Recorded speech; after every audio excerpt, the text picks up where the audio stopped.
all about the Lucca portion.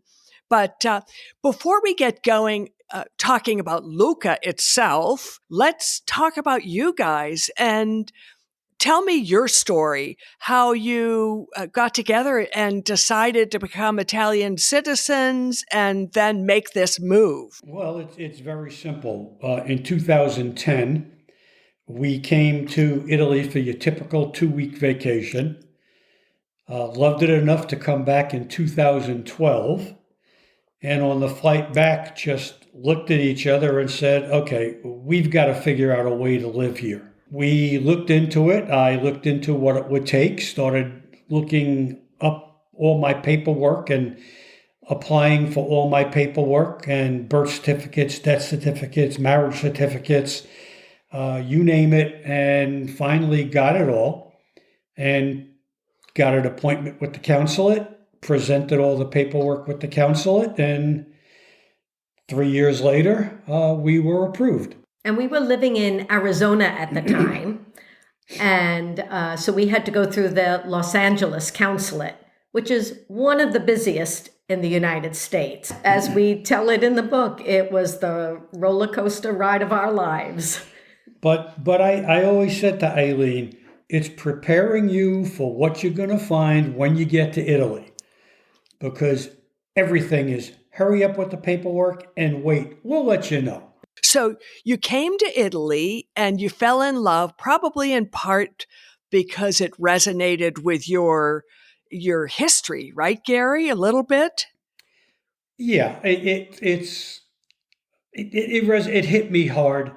I came from my background is Italian Polish. I have really, unfortunately, never had the desire to go to Poland, especially in the winter. It's a little worse than here, but I always gravitated toward the Italian side, and just being here was.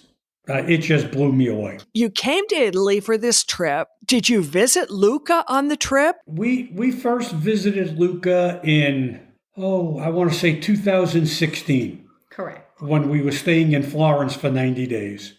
And that's really when I fell in love with Lucca.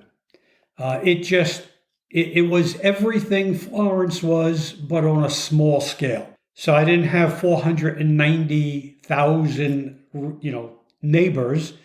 I had 85,000 neighbors, which is more manageable. But I think it was our 2019 adventure when we spent a year. It was a gift to each other once we got our citizenship. We spent the last month, and not even a month, 26 days, in Lucca in November 2019. Sorry. And it rained like heck. It rained most of the time we were here. Yeah. But there was something about it. Now, when we were coming back, we actually weren't coming to Lucca. We were going to go to Arezzo because that was one of my top contenders. And our apartment owner, because of COVID, wound up using his Airbnb for a resident. So it was not available, and we could not find another apartment in Arezzo. Near where we wanted to be. Right, yeah. In the city center. So we decided to come to Lucca instead and never left. Because Arezzo is a hill town. We found it difficult at times to get around. We also love to ride bicycles. We never would have been able to ride a bicycle in Arezzo. Well, downhill we would have.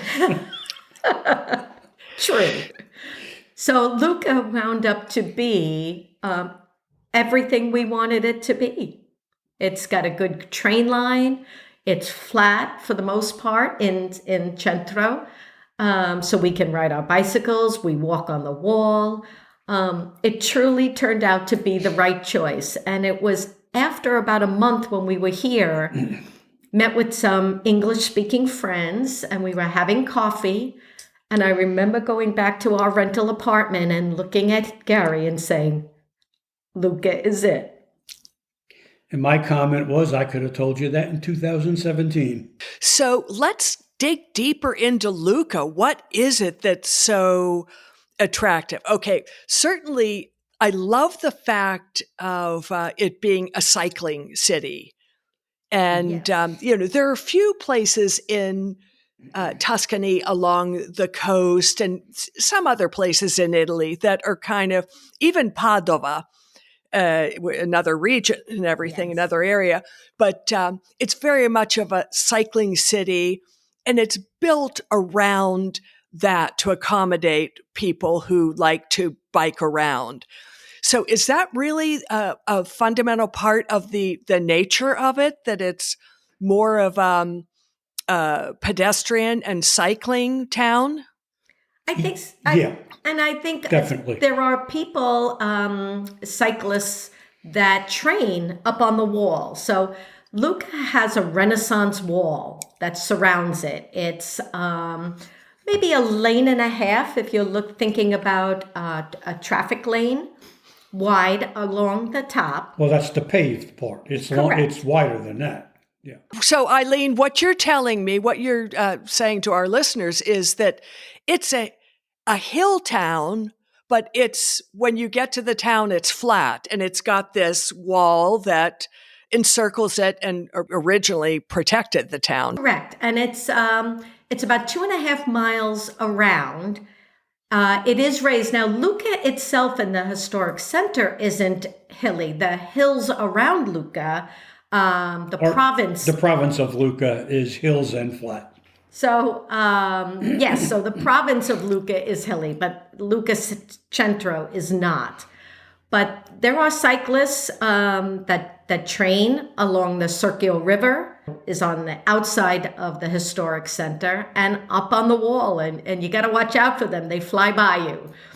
But it's that's not even, I think, the most endearing part of Lucca. I think Puccini was born here. The music, there's 9 music Eight or schools. 9 music schools. The art here is incredible. Lucca has so much to offer, and we've been actually told by people to stop saying that because too many people are coming here. So Right.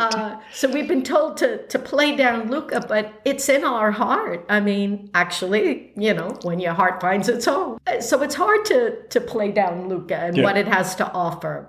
But it's charming. Do you have a rental apartment? Have you bought something there? What's your arrangement? What's your setup? No, we're renting. We have a 1-bedroom, 1-bath. They do everything here in square meters. So it's 65 square meters, maybe 700 square feet. But we have something not many people have, which is a 300 Many people don't have, right? Which many people, I'm sorry. Yeah, you're right. We have a 340 square foot terrazzo. That's my living room come spring, summer, fall. and fall. It's just so nice to have that. We're looking inside of a neighborhood, but we have the luxury of looking down at our neighbor's property, which is like a garden. It's like a incredible. They bought this place. It was trashed, and they've made it a beauty. As a matter of fact, our landlord keeps telling us, now that it's beautiful down there, I'm going to charge you more. So it's we're inside a ring of buildings, so you see the other buildings, but you see our neighbor's beautiful property downstairs with the 3 old olive trees, and it's gorgeous. Lovely. Now, is it mostly Italians that live in Lucca, or is there a vibrant expat community as well? Our friends here are expats from all over the UK, Australia, the States.